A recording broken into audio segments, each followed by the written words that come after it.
Hi everyone, welcome to Type Talks. We have Linda Berens with us today. She is the creator of Interaction Styles and Essential Motivators. I've had an interview with her on those two lenses, so feel free to check that below as well. And so we're here today to talk about intentional drivers. And this is Linda's newest lens and her addition to type theory. And so Linda, she groups the types by cognitive functions in this approach. She sees that they have common themes, and I think it's incredibly fascinating. And for people who are geeky about type, this is another way that you can help determine your best fit preference. Linda, would you like to share a little bit about this approach and a little bit about you as well? Okay. All right. Well, I started out with temperament back when I was in my master's program, and I studied with David Kersey. And then I became aware of the 8 functions, which wasn't even around. I mean, to talk about that wasn't around in those days. And so, and David Kersey linked the 4 temperaments to the different type codes than people were used to, not the 2 middle letters.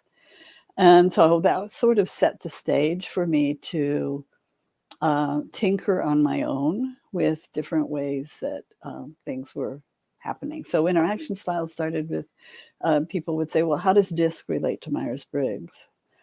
And so then I looked at the patterns and said, oh, well, I think it relates this way. And then that became, as we worked with it, it became sort of a whole theory by itself. For intentional drivers, this started actually with a colleague a student of mine who became a colleague, Chris Montoya. He wanted to group the 16 types into 4, but looking at the cognitive functions, or at least looking at it from that cognitive perspective. And so I gave him all of the interviews we did to get our descriptions. So years ago, we wanted full type descriptions that were based on what people said. So we asked them one question, what's it like to be you? And the person that did the interviewing got about 40 pages per type of them just talking about themselves. So that landed up in a book called Understanding the 16 Personality Types or something like that. So I always call it the brown book because red and green make brown. So we got our colors that way. I don't know for sure what really triggered this, other than what Chris Montoya did, is that he took the descriptions and separated out the phrases and put them into like clusters of how they matched together. And then we looked at it and we said, okay, here's how they go together. And then we decided, well, we'll name those 4 patterns. And we did that. They're called enhancing, customizing, orchestrating, and authenticating. And we just started sharing it with people, and it sort of took off and had some popularity, but I never wrote the book yet. So it is really how we tend to think about things, but just 4 patterns about how we do that. So it actually matched something I had already done about the tandem processes. So introverted thinking and extroverted feeling working in tandem, which is something a little bit more than just the 2 added up together. So it has a quality in and of its own. So that was how we clustered them. Yeah. The sum of the whole is bigger than its parts. And so tandem theory is the overarching theory between FE and TI, how they influence each other in a more holistic way rather than looking at just a zoomed in part. Right. And so, yeah, that is wonderful. And so I know you have a presentation on these intentional drivers to introduce people to it. So I was wondering if you could go into that. So this is a matrix that shows the intentional drivers and the type codes that go with them. There's authenticating, enhancing, orchestrating, and customizing. Those were the names we gave to the 4 patterns that emerged. Customizing goes with the type codes STP and NFJ. So if you want to remember that, just think STP and NFJ. And if you know the cognitive dynamics, you'll see that the one is the flip side of the other, for example. Okay, so customizing STP, NFJ, enhancing SFJ and NTP, authenticating is STJ and NFP, and orchestrating is SFP and NTJ. And what I emphasize here is that these words are kind of the themes and kind of the drivers that go with each pattern. And so I call the ones on the left, it's the awareness tandem, because it's SI and NE that are working together as part of that. And SE and NI on the ones on the right. And then horizontally, it's the assessment tandem, which in the type world are called, perception and judgment. So awareness is, to me, better than perception, because perception, you think about, see what you see and all of that. So, but an assessment is what we talk about judging. So it's TI and FE. So enhancing is SI and NE, and TI and FE in the type codes. So the other one is TE and FI. So we have these 4 patterns, and these themes show up in these different configurations of the type code. So I hope that makes sense. Absolutely. Yeah. A lot of millennials are into the cognitive functions, so they're going to really like this intentional driver lens. And I like how you called the perception functions awareness tandem, because, yeah, it is aware of your perceptions around you. And the assessment tandem is a really good way of putting the judging functions. It's another way of assessing or deciding. So that's Right, great right. naming. Very precise naming for someone with INTP preferences to say. Well, and that's my pattern, is to enhance. So I'm constantly working to make what is better and clearer if possible. So yeah. How does the enhancing pattern show up in you as someone with INTP preferences? Well, I think it shows up by constantly improving something. And I'm always looking for something missing. So for me, it matches a bit the introverted thinking, because there are these models, and I'm driven to, or frameworks, I'm driven to see how well does this match the framework. And if it matches, it's good. If it's not, I throw it out. So if somebody said, well, how could we put just 4 random types together, and what do they have in common? That might be interesting to me in terms of some researching to see if we could enhance our understanding of type. And at the point, from an introverted thinking perspective, I'm pretty skeptical of those things, because they aren't based on whole type to begin with. So like these were derived from narrative descriptions that were holistic in nature. And so it isn't just anything, it has to fit. Yeah. What I really love about you, Linda, is that you really care about capturing the type as a whole. And then from that, you can understand the patterns. Whereas sometimes people will start at the parts, but you can't create the whole from the parts, as we talked about earlier. So it's a big philosophy for you to make sure that you start with the whole in consideration. Yeah, And so, yeah, Linda is all about practicing type ethically. And so, starting from whole type is one of her philosophies. I notice people with enhancing patterns, especially people with INTP type preferences, they'll have their soapboxes about what could be better about whatever they're a part of. So they're like, all right, so this could be better about how precisely we talk about this in the community. And you really help refine people's thinking, and you help them clean slice it so that they understand it more correctly. And so from being able to pick it apart, you're able to enhance it beautifully. So you'll see it in Linda's classes in real-time action of this.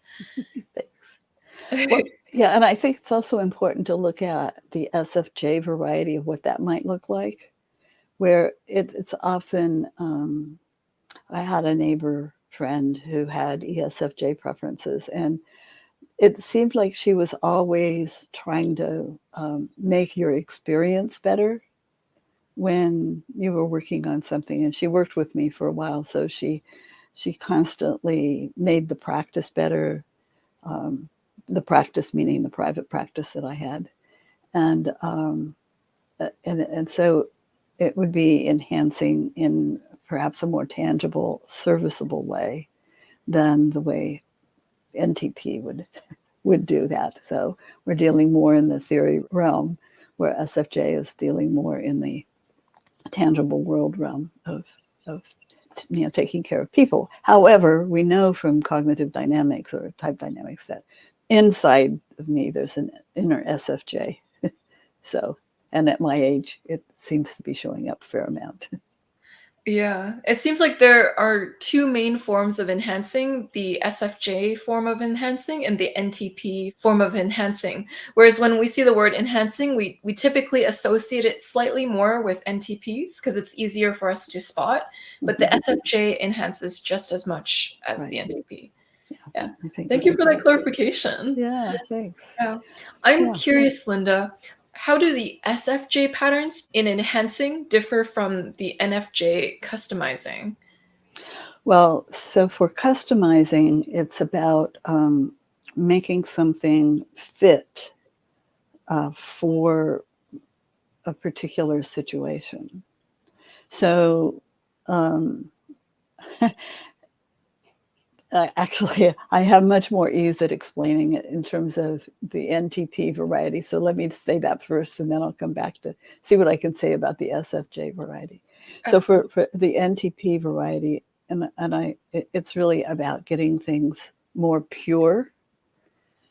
And the customizing is about, they don't mind if it's not pure, as long as it fits what people need. So the NFJ will those people with NFJ preferences will customize their presentation of something in order to fit what people are wanting and needing. And the STP variety of customizing is likely to take something and use it for something different. I'm thinking in a very non-theoretical way, but that doesn't mean they don't know about theories, but it's about what can I do with something. So I think the NFJ focus is on having, well, in the STP as well, having things fit the situation, where the SFJ is to fix the thing in and of itself so that it's better. That it provides very pure distinctions, just to go back to the patterns. Thanks. It took me a while to get there. As an NFJ, I can resonate with wanting to fit things to people's needs and wants and having that desire to customize. And it's interesting how the STP pattern is a little bit more practical. It's like, how can I use this to customize it to what I can use it practically for? So, interesting. Yeah. And so then I'm curious about how the STP customizing differs from an NTJ orchestrating, because they both want to do something with it. But where's the difference in your view? Well, orchestrating to me means getting a lot of moving parts moving in the same direction. Mm-hmm. So kind of like a conductor conducting, and it's about arranging things. So it's more about the various arrangements to make things happen. Yeah, so for the STP, it's about making something work, customizing it so it will work. For the NTJ, it's about there's a vision of where they're going, and then it's about getting all of the parts moving together. With the NTJs, there is more of that focus on a vision, and then how can you orchestrate everything to achieve that vision? Yes. Yeah. Yes. Okay. Well, that's very clarifying. Yeah. Yeah. And it actually works for the SFP as well. That there's often a sense of where they're going with something and something they want to accomplish, and then how can they arrange things so that that gets accomplished. Yeah. And so I'm curious how the SFP form of orchestrating differs from the NTJ. Well, I think it's similar to the STP in that there's a drive to action. So something needs to be they see that something needs to be done, and so they figure out ways to make that get done. Yeah. And for the NTJ, there's a vision that they're working with. And I think the vision's also there for SFP. However, the focus is on, very often, on getting things moving and getting all these parts moving in the same direction, whatever they are. Yeah, the SFPs, because they have the improviser pattern, they notice opportunities in the moment more. And so it has a similarity with the STP. Yes, which is why it's good for people to know all of Linda's lenses, so you can see how all of them are working as you're explaining all of this too. Yes. Cool. Yes, that does help. Yeah, good thinking. Thanks. Yeah. And I'd love to hear a little bit about authenticating and the differences between the STJ pattern and the NFP pattern here. Well, when I first saw this, I thought, oh my gosh, that can't be true. What does that mean? Because I often thought about the catalyst NF type codes pattern and the catalyst wanting to live an authentic life and for people to be authentic. And so I'm thinking, well, wait a minute, that, how does that fit STJ? And I realized that there are many ways to authenticate. So you can authenticate according to values, or you can authenticate according to accomplishing things, arranging the external world so that something happens. And I do think that STJ and NFP kind of have both of those aspects to them. You might not see it as quickly in the external expression of it with the STJ pattern. Yeah, I can see how you might have had a little bit of an enhancing meltdown there. You're like, but authenticating is the catalyst term. How can it work for the intentional drivers? Right. And you have to find a way to make all these puzzle pieces fit together purely, as you put it.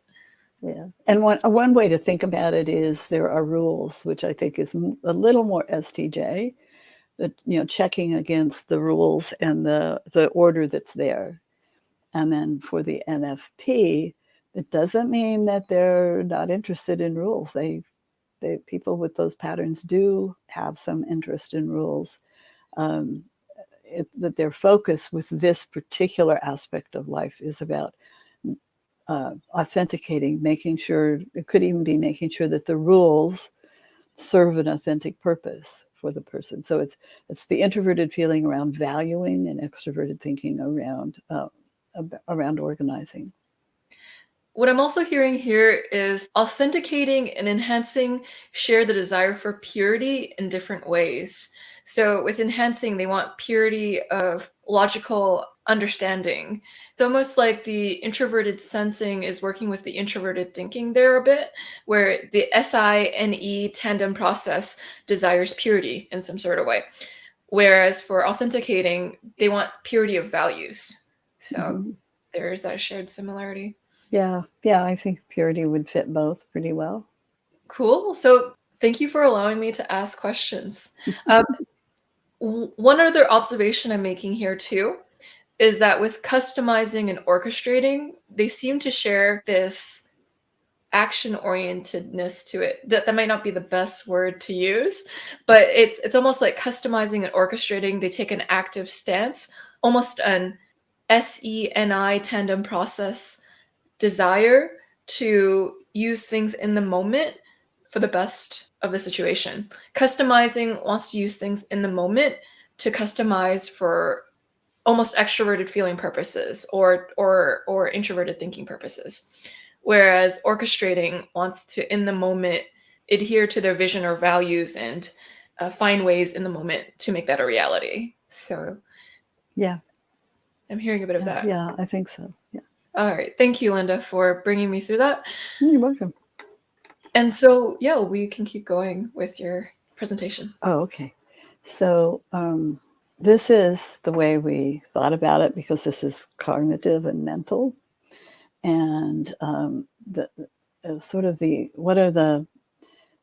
the essential qualities of this pattern?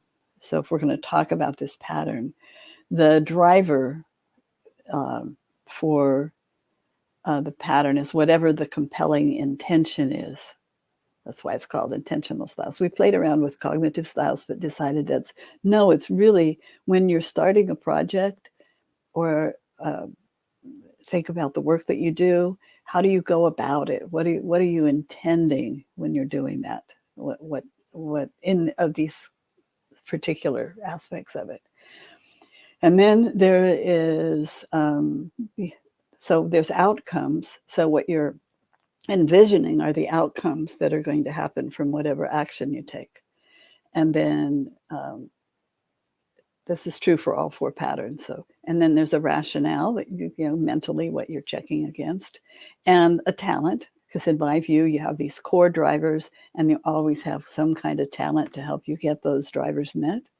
And then there's the filter. What are you filtering for? If you have, you know, for each pattern, what do they filter for? And then, of course, how do they talk? What language do they use? What kind of information are they conveying? And what kind of language are they using? So that's the sort of the meta model or the graphic for the essential qualities of the patterns.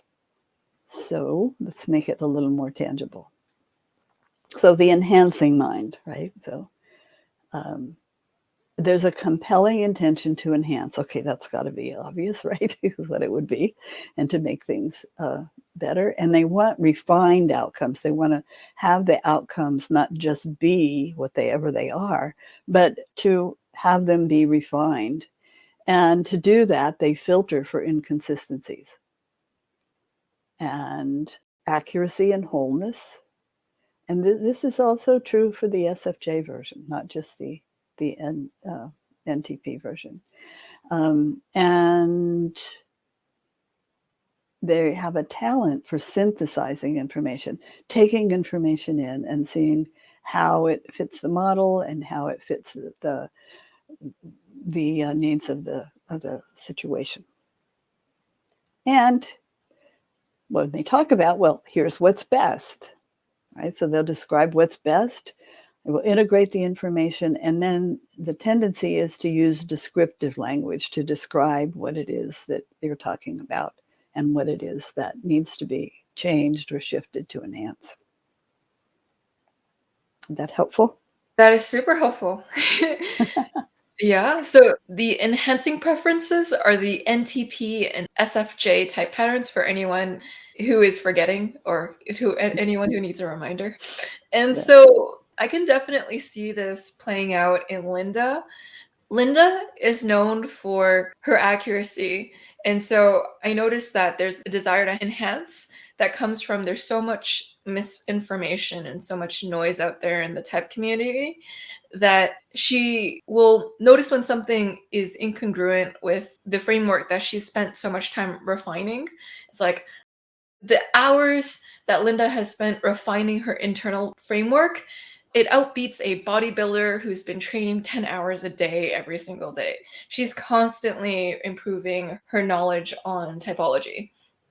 And so this comes out in the form of wanting to make sure that other people have a pure understanding of type.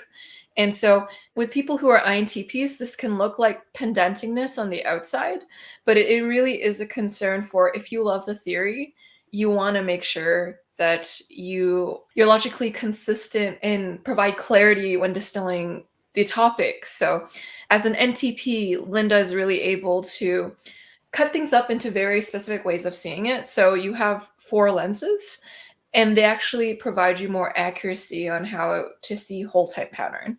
And so you take this holistic pattern, you refine it into small parts, and then you show people this organized framework you have.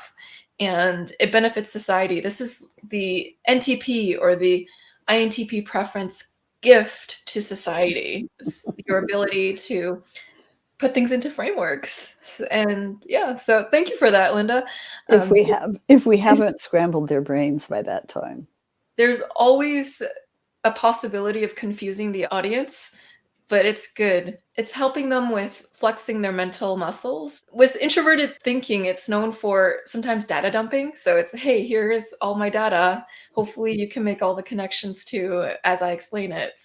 Whereas those with the TE-FI tandem process, they tend to give the outline first and then give you all of the TE bullet points of the thing. Whereas like TI is just like, I'm going to connect it in real time as I'm talking, and then hopefully you'll understand it. So yeah. Yeah. Yeah. One of the things that I was thinking about is as I'm presenting this, I'm seeing that this needs some revision. So there's a constant, and I don't mind saying that. I don't mind having not finished the work, So in the class I taught today, there were a couple of comments. And the class I taught last week on Friday, there was like, oh yeah, this needs to be improved a bit. And here's what I think it is really. So I just am looking at this and thinking, I wonder if that's more introverted thinking than it is extroverted feeling. So are we meeting the SFJ description well enough? And I was thinking about, well, filtering for inconsistencies is noticing, when somebody's behavior doesn't match what they're saying. So all kinds of other ways to do that. But I'm just, kind of rethinking all of this. And Yeah. Introverted thinking is also known as non-emotional self-evaluation. So you'll always be refining and correcting, especially as an enhancing mind. And I even noticed in your class, Linda, you'll correct yourself mid-sentence all the time.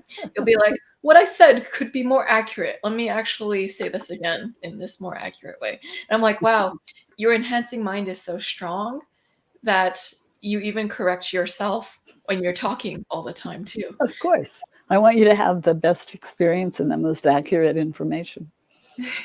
And partly that is because I think it can do harm. If the descriptions aren't accurate and people then try to live that out, or they assume these things about other people, then it can do harm. Yeah. I'm not sure where that comes from. Yeah. There are actually quite a few INTPs I've interviewed. They describe it the same exact way you have just now. They're like, if I don't give out the accurate information, it does harm. So, it could be an enhancing mind thing that's more on the NTP side, that they feel the need to give you accurate information, or else that's their form of doing harm. And that's not how everyone defines doing harm. So it's just interesting how you specifically define harm. And so, Linda, I'll let you keep moving on in your presentation. Okay. All right. So then the customizing mind. I just realized that this is ahead of its time, the filter subjectives. I take it out. Anyway, there's a compelling intention to customize. And then what they want is different outcomes. So different outcomes, meaning outcomes could be, you could take the same model, same framework, same action, and have it fit the situation or the person. So I want to customize that and have different outcomes. And in doing that, they filter that information for the objectives. How does this match what we're trying to do? So modifying it if we needed to. And there's a mutuality and reciprocity rationale. So that the reasoning that's behind that is this good for you? Is it good for me? Is it good for society? Kind of a reciprocity thing. I would say I probably have customizing rising, because that's often one of my concerns. And then there's a talent for adapting information. You take the information and you look at it a little bit differently so that it fits the situation. I hear you doing that just in this session, taking what I say and then saying it a little bit differently to match the people that you know are listening. So, without bastardizing it, so it's, yeah. And then the description, the way what they talk about is what's essential. So they want to talk about and really describe what's essential, and then they distill this information down and use incisive language. So I have a business partner in another venture who just has ENFJ preferences, and he just is amazing at how he can take a whole lot of what would be mumbo jumbo and just very pithy statement that captures the essence of what needs to be said. And so it's kind of interesting because people with ENFJ especially, don't have any trouble, usually have any trouble talking with people. But it's just kind of interesting that the language they use gets, and the information gets distilled down to what the other person needs. Probably no more, no less. Whereas I want to give you the whole story. Yeah, those of enhancing that are also NTP and INTP preferences too are likely to give you the whole story too. So I could Yes. see that. Yeah. What I see with customizing and orchestrating, what they share in common is they want to make as much impact in their own domain. So customizing is like, how is this going to impact the individuals that I interact with so that I can, in the moment, make the most out of the moment. Very well done, Linda. I'm loving this concept and you put it together so beautifully. I'm wondering, like, let's say catalysts in general might relate to the words mutuality and reciprocity, even if they aren't NFJs. Yeah. Let's say, for example, a person who's ENFP preferences. They're like, hey, I see those two words and they resonate with my catalyst heart. How do you talk them out of being a customizing mind if you're sure that they are ENFP preferences? Well, I have to look at all of the characteristics, not just that one. The meaning of mutuality and reciprocity from an STP perspective is that we're working on these problems. We're problem solving, and you do this, and I'll do that, and it could even be you do to me, and I'll do to you. Sort of giving the other person back the same kind of behavior. So it's kind of that gift of pacing and leading. Like you pace along and you have somewhere you're going, but you're engaging and thinking about what you've gotten, and then giving back very similar things. Could have a dark side, but I haven't talked much about the dark side.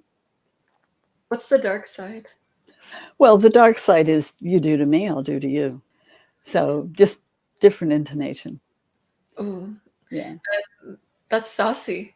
Yeah. So if you want to figure out the dark sides to each of these minds, feel free to sign up for Linda's class. There we go. See you on August 30th. Awesome. So let's go to the other types too. Sure.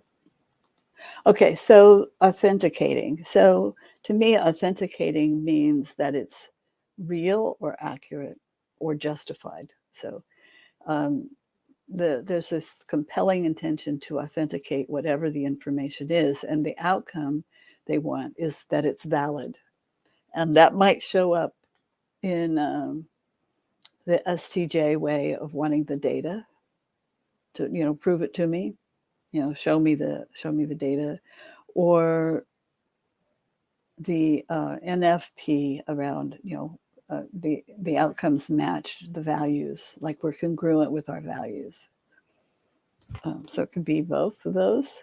The filter, as they gather information, is, well, is this right?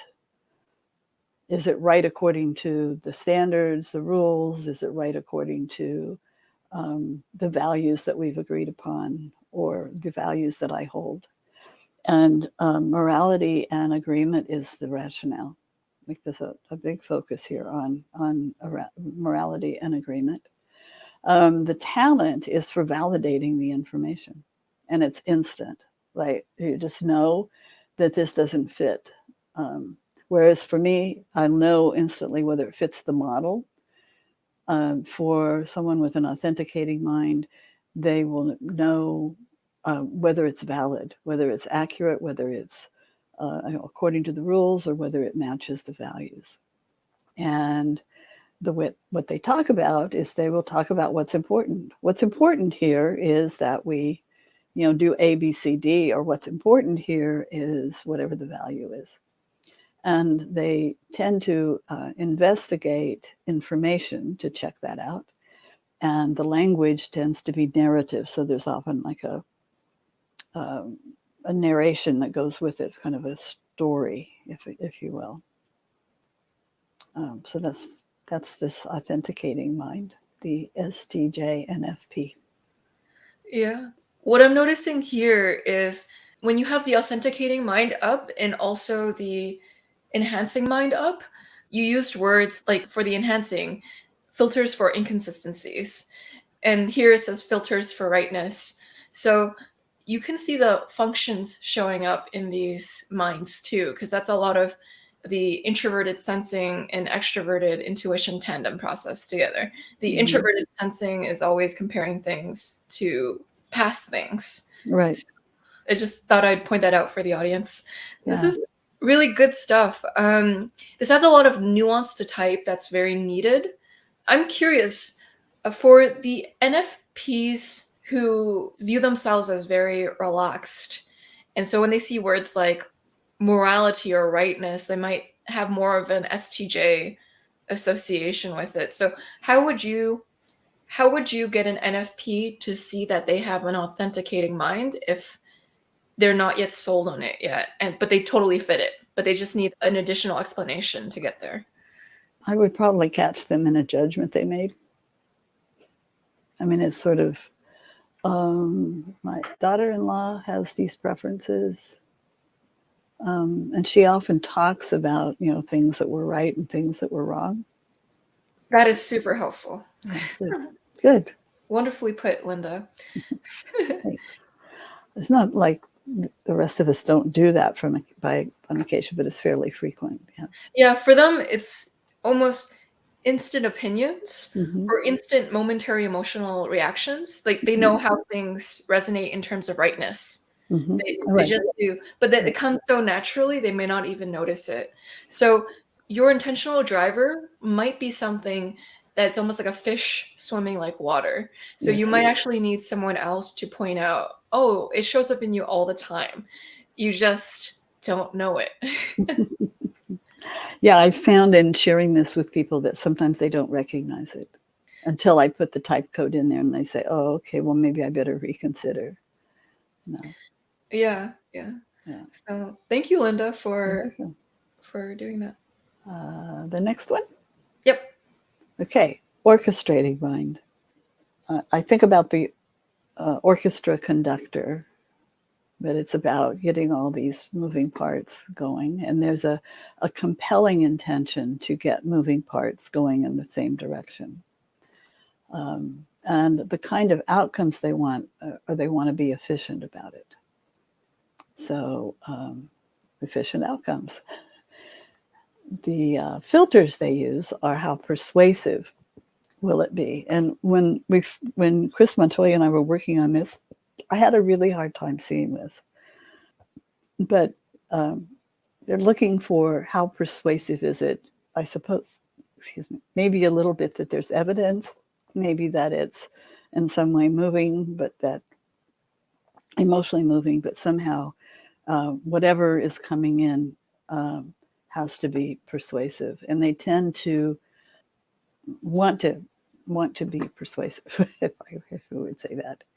And the rationale that they are going by is action and results. What can we do with this? Because action and results are efficient. And the talent is for regulating information. So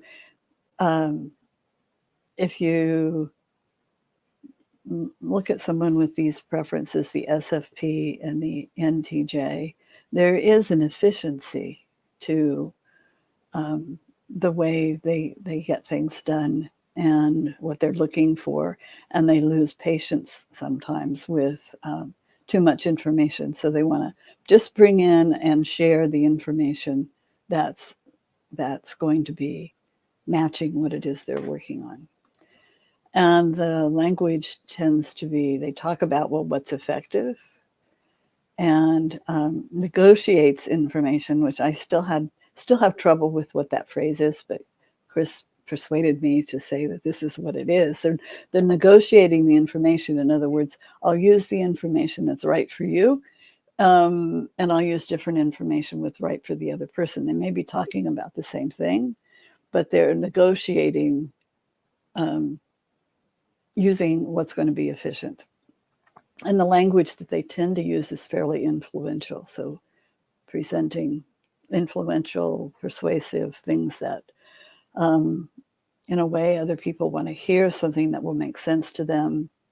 Whatever is going to be efficient and accomplish what it is they're doing, and to get these moving parts. So in conversation and relationship, sometimes they have to sort of rearrange your mind a bit or get you to see things differently in order to get the outcomes that they want. Fascinating.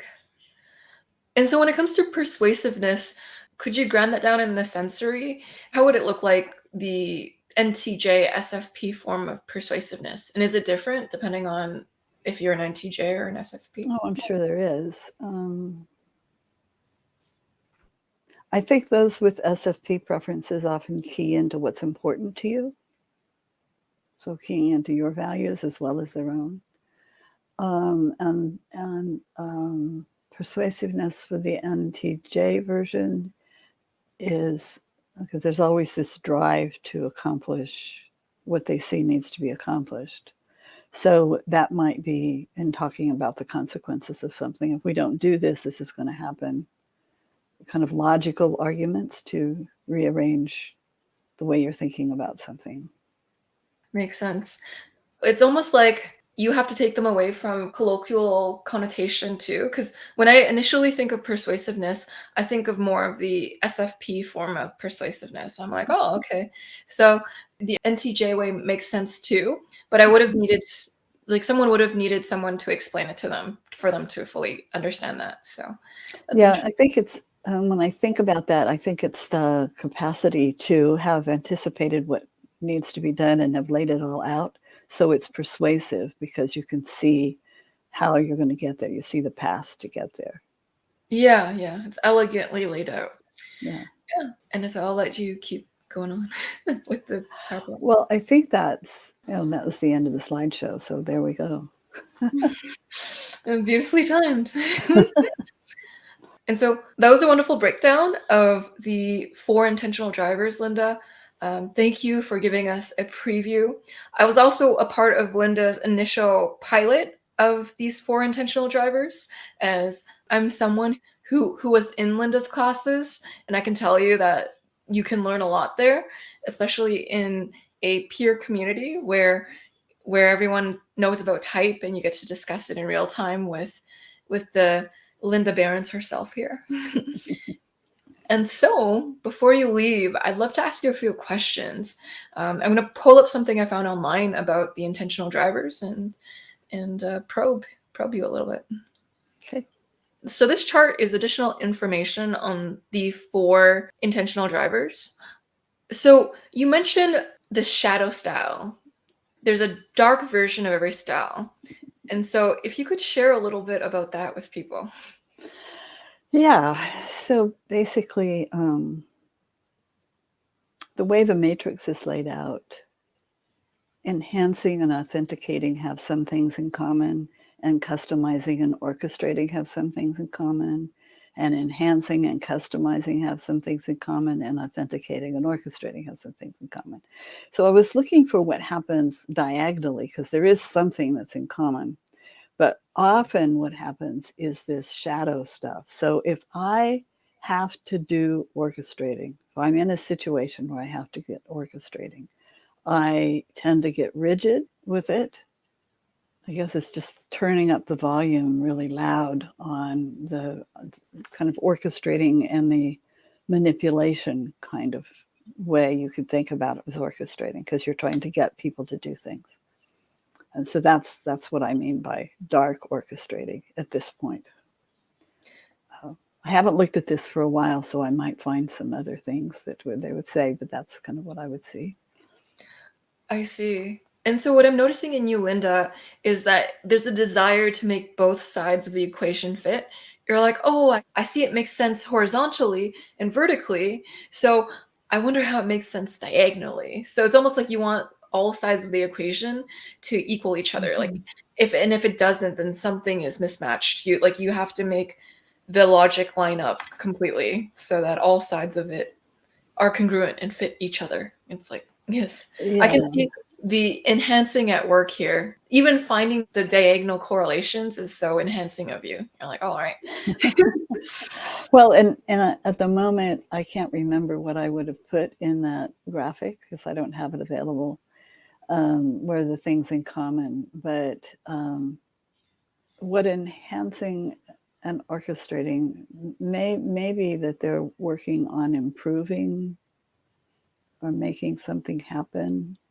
I'm not sure. I'd have to. Yeah. If you have time, I can find it probably. Absolutely. I do have time. Okay. Okay. So in looking at the things in common that people have, we could look at these polarities of awareness and evaluation and attention. So when we talked earlier, we talked about awareness and evaluation, but we didn't really talk about attention. So a little more detail on that is in this slide. So detecting patterns, we have the 4 patterns, and the attention polarity is looking at the situation or the requirements. So let's look through all of these. Awareness polarity, which means how, so enhancing and authenticating are about detecting the patterns. And customizing and orchestrating are about realizing options for action. And the evaluation polarity, aligning variables, is what enhancing and customizing tend to do, which is what I've been doing this whole time we're together. And then for authenticating and orchestrating, it's about weighting the importance, like what's more important over one thing over the other. So that's something that they have in common. The attention polarity is 2 of the styles look at the situation, and that's what they're looking at. So enhancing and orchestrating are tuned into the situation and whatever variables they might need to work with. And then the customizing and authenticating, their attention goes to what are the requirements that we're trying to meet. So if we want to compare customizing with enhancing, and what is it that makes that kind of different, because they're both kind of trying to improve. What the difference is, customizing is going to reference what are the requirements of the situation. And enhancing is going to look at, well, what's the situation itself, not what are the requirements. And orchestrating is going to look at the situation in terms of, almost like looking at the logistics, but, how do you move these various pieces in order to get the outcomes that you're looking for? And authenticating is looking at the requirements in order, what are the requirements? What are the values? What are the standards that we're working towards? And so whenever I see tables and charts made like this, I'm like, it's probably someone with NTP preferences who made this. There's so much enhancing written all over it because there's a level of breaking things down to their purest parts. And I'm like, Right. Usually only NTPs make that kind of style of information is what I notice. Well, I would think there are people with extroverted thinking who would do it, but they wouldn't. The attention isn't on the purity of the information in the box, in the various quadrants. Yeah, it's more for turning things into actions and results eventually. Mm-hmm, mm-hmm. And your style actually brings things to light because I noticed this weird trend of people who have ENTJ preferences initially when they get into type, they wonder if they could be even an INTP or an ISTP because they notice they have strong something that they might consider introverted thinking when it could just be the dark enhancing working where they're noticing themselves care about enhancing things, but it's usually to get an end result or to get an actionable item. And so they're doing something similar to what you would do, Linda, but for a different underlying factor. Yeah, for efficiency. Exactly. Yeah. All right. And so Thank you so much for coming out today and Thank you. sharing about your new lens. Linda starts her class on August 30th. I'll have the links down below if you're interested. And she's a wonderful human being. So I think Oh, you thank should you. look up her class and spend some time learning from the best of the best. And so, Linda, you're a well of knowledge. You are one of those people where there's a saying, we stand on the shoulders of giants. So a lot of us, we are here because of your work and its contributions. So I appreciate it. Oh, thank you so much. I really appreciate what you're doing with it in terms of bringing all of these things to light and making them accessible to people. So um, thank you Cool. so much. I thoroughly enjoy talking with you and, teasing out all these different things. So Yeah. Well, it's wonderful to pick apart these concepts with you, yeah. the brightest of the brightest minds. That's a wrap. Thanks for watching Type Talks. My name is Joyce Ming, and I'll see you all in the next episode. Bye.